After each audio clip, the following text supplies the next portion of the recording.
Les portes du Grand Journal vont s'ouvrir maintenant pour accueillir le plus beau plateau de l'histoire du Grand Journal. Deux géants mondiaux, Will Smith et Zinedine Zidane.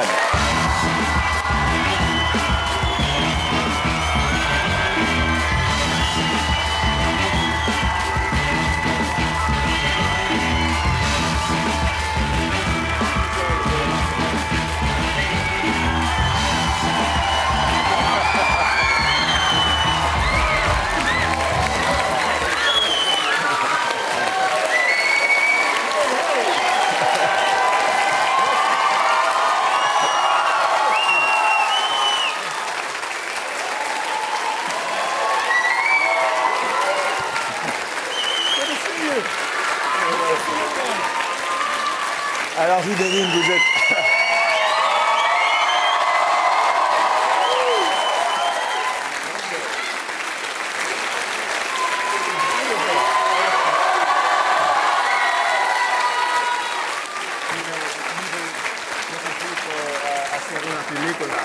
Attendez, vous lui avez parlé en espagnol, là? Sí. Vous parlez espagnol? Un poquito. On a pris un traducteur anglais aujourd'hui. Zinedine.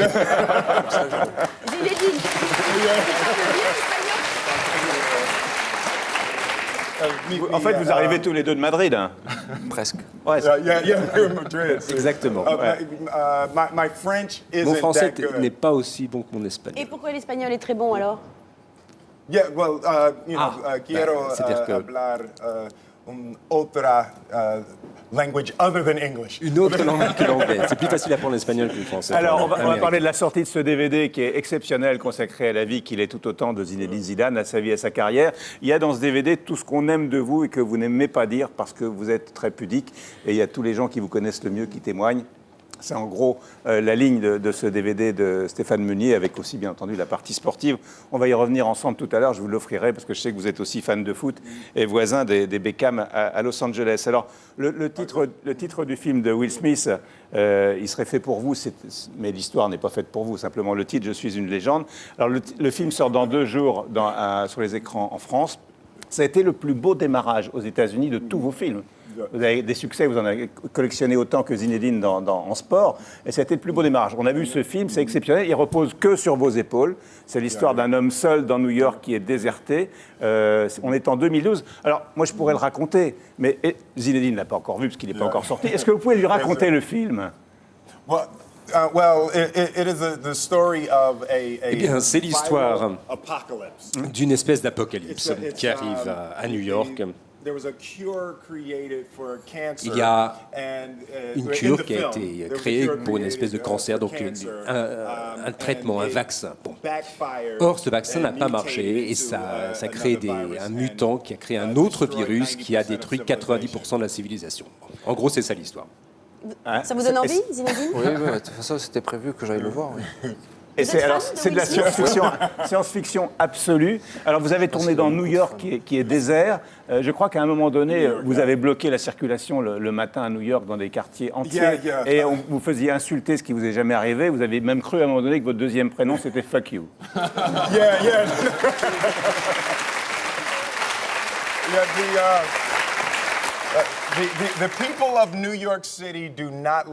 C'est vrai qu'à New York, on n'aime pas que les rues soient fermées pour la circulation. Et on a fermé 5 énormes parties de maisons sur la 5e avenue à 9h du matin, le lundi matin aux heures de pointe. Donc alors ça s'est mal passé. Disons que c'était peut-être pas un truc, c'est peut-être pas une très bonne décision sur le film. Ça.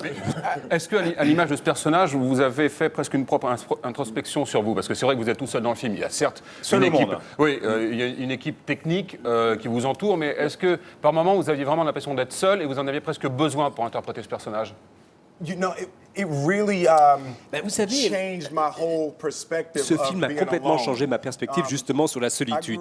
Pourquoi? Parce que quand j'ai grandi, j'avais 3 frères et sœurs dans une grande maison. Bon. Et j'étais avec eux jusqu'à l'âge de 14 ans. Mon frère dormait avec moi dans le même lit jusqu'à l'âge de 14 ans. Donc j'ai toujours été entouré, toujours eu plein de gens autour de moi. Et puis alors là, c'est la première fois de ma vie que je me suis retrouvé des semaines entières où j'étais dans une maison seule. I just realized how Là, je me suis little rendu compte time que j'avais I finalement passé actually très peu de spend temps with my own thoughts, seul avec mes you know, pensées, and, mes it réflexions. actually opened up Et a ça a place ouvert for me to un nouvel start espace de spending that kind of réflexion, time by justement. myself, to Et je me suis dit, il faut quand même actually que je enjoy, puisse that apprendre à vivre avec time moi-même alone. seul. Vous avez perdu 10 kilos, vous étiez une forme de champion pour tourner ce film, vous avez perdu 10 kilos. Yeah, I trained, Oui, effectivement, for j'ai probably dû, about 5 months pendant before 5 mois, je shooting me the suis film. entraîné avant le tournage. It's amazing how Alors, ce qui est just assez incroyable, c'est de voir que le fait de changing changer son your corps, body shape ça changes change everything tout, about your life. tout sur votre vie. Un des rares moments où on sourit dans le film, parce que c'est pas le sujet, c'est quand vous chantez du Bob Marley, I Shot the Sheriff. Sing the Bob Marley, C'est vrai, oui. Three Little Birds. Three Little Birds, cette chanson de Bob Marley. Alors, Bob Marley, son album s'intitule, celui que je préfère s'appelle Legend, justement. Donc il y avait un clin d'œil. Moi j'étais sur Google, j'ai tapé I Am Legend sur Google, et puis j'ai vu l'album Legend de Bob Marley, puis je me suis mis à écouter le disque. Et puis c'était absolument incroyable de voir que toutes les chansons de cet album, justement, parlaient de tout ce concept du film. Enfin, c'est ça qui est renvoyé dans les paroles, et Peter Goldsman a pris dans le film, il parle de Bob Marley. Alors, vous ne l'avez pas encore vu, mais il y a une scène. Chantez-nous du Vous Bob chantez Marley. comment I Shot the Sheriff, par exemple?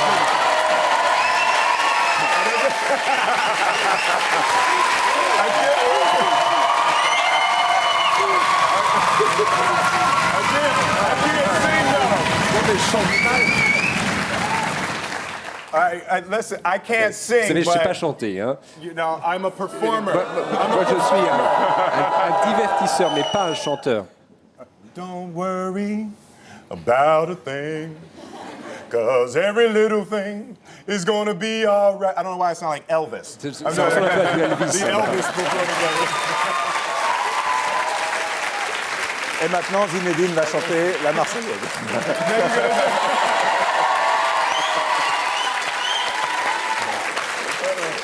Est-ce que pour vous, Zinedine, Will Smith fait partie des plus grands du monde? Est-ce que quand vous voyez son nom à l'affiche d'un film, vous avez tout de suite envie de le voir?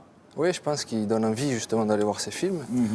Et c'est quelqu'un qui justement, comme de sa façon d'être à la vie, c'est vrai qu'il est assez marrant et on a envie tout de suite d'aller voir ce qu'il fait.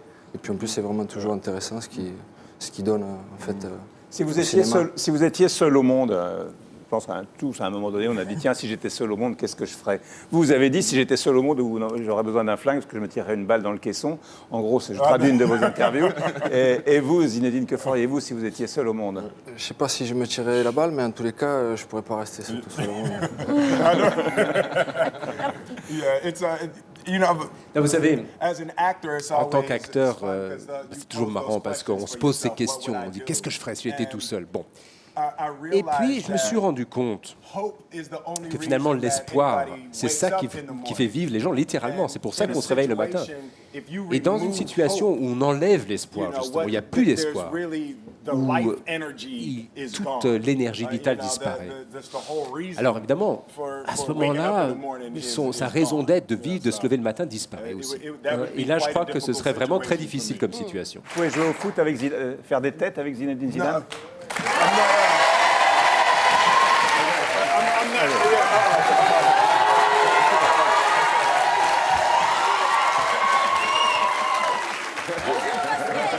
En fait, Will Smith joue très bien au basket.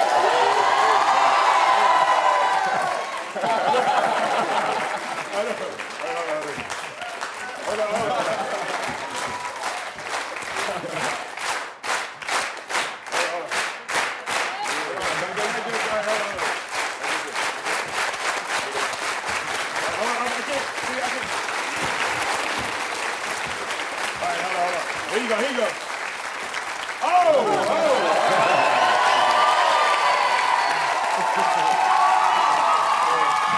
On va écouter quelques témoignages vous concernant, Zinedine, dans le DVD donc, qui vient de sortir et qui s'appelle le dernier match, c'est ça, et qui est formidable de sincérité, de richesse des documents, de gens qu'on n'a jamais entendus, de vos parents, de votre papa, de votre maman, de vos frères, de vos enfants. Jamais on a vu ça. Et à chaque fois qu'il y a des compliments sur vous, on vous sent très, très en retrait, presque gêné.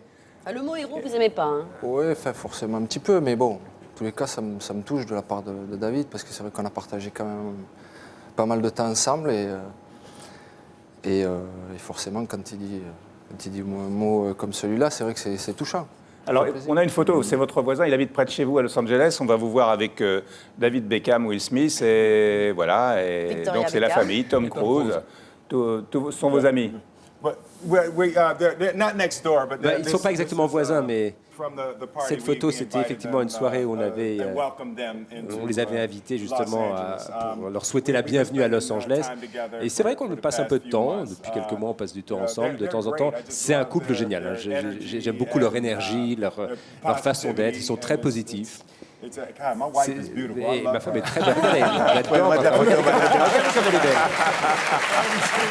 Alors, on va écouter.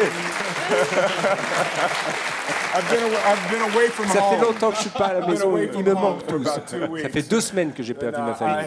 Et quand est-ce que vous les retrouvez, votre famille? Dans combien de temps vous les retrouvez? Friday. Vendredi, je les retrouve. Vendredi. Ce qui est frappant, c'est de voir que vous êtes les deux plus grands du monde dans vos registres aujourd'hui, ou en tout cas jusqu'à avant-hier pour Zinedine.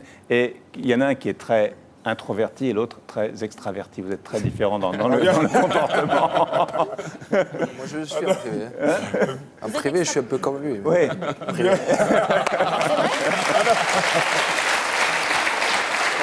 peut-être vous pourriez faire la même chose qu'a fait Will Smith tout à l'heure, où Will vous a raconté le film. Est-ce que vous pourriez raconter le DVD en quelques mots à Will? Oui, enfin, en quelques mots, c'est vrai que ce DVD, en fait, c'est... quelque part, c'est un petit peu l'hommage que je voulais rendre en fait, à l'entourage qui était avec moi depuis très longtemps et qui était toujours dans l'ombre, en fait. Parce qu'on se dit pourquoi la famille aujourd'hui, pourquoi montrer les images de ses enfants. Et quelque part, en fait, j'avais envie de laisser une trace à mes 2 derniers enfants qui peut-être n'ont pas vu trop jouer. Et ce DVD, en fait, il était fait pour ça. On va écouter le témoignage de vos parents dans quelques instants. On va saluer Will Smith qui doit faire une avant-première sur les Champs-Élysées pour Je suis une légende. Merci beaucoup.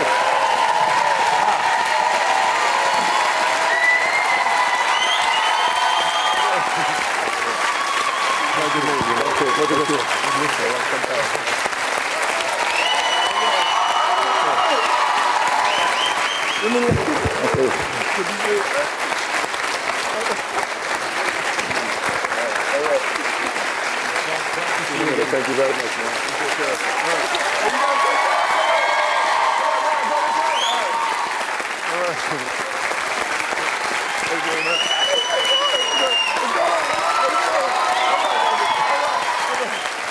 C'est vraiment un bonheur de vous recevoir tous les deux ce soir. Vous revenez du Niger aujourd'hui. Qu'êtes-vous allé faire au Niger? En fait, je me suis rendu là-bas en tant qu'ambassadeur du PNUD. Je suis ambassadeur itinérant du PNUD et c'est un programme qui est voilà, la photo l'indique bien. Ouais. En fait, c'est un match que l'on fait avec Ronaldo chaque année, les amis de Ronaldo avec les amis de Zidane que l'on fait chaque année. Donc l'argent récolté permet d'avoir des projets dans tous les pays du monde. Et je me suis rendu notamment au Niger pour en visiter quelques-uns.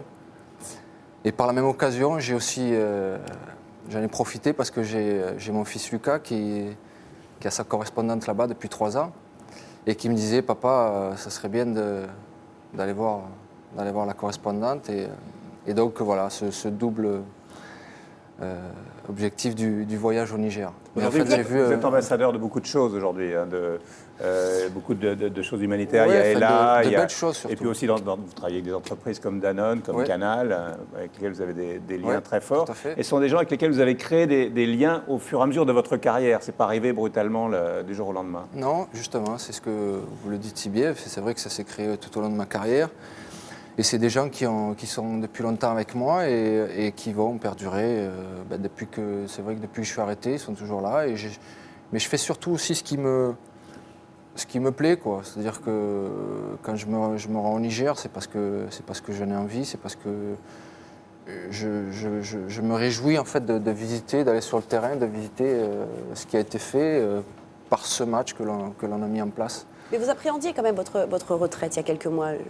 j'avais lu un article, vous aviez un petit peu peur, ce que les sportifs appellent la petite mort, je crois, c'est ça, la retraite.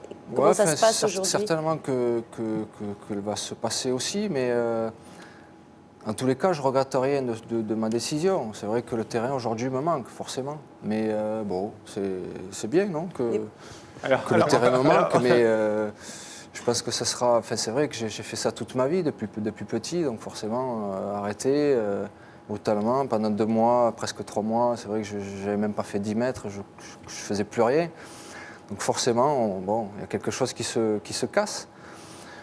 Mais quand on a vécu ce que j'ai vécu sur le terrain, enfin voilà, quoi, je ne regrette rien de tout ce que j'ai fait. Et puis par la même occasion d'avoir arrêté. Bon. Mais comment vous faites pour garder cette ligne? Parce que vous êtes plus ça va, plus vous vieillissez, cette plus ligne, vous êtes beau. c'est parce que je suis habillé. Ah bon, parce que derrière... Alors enlevez.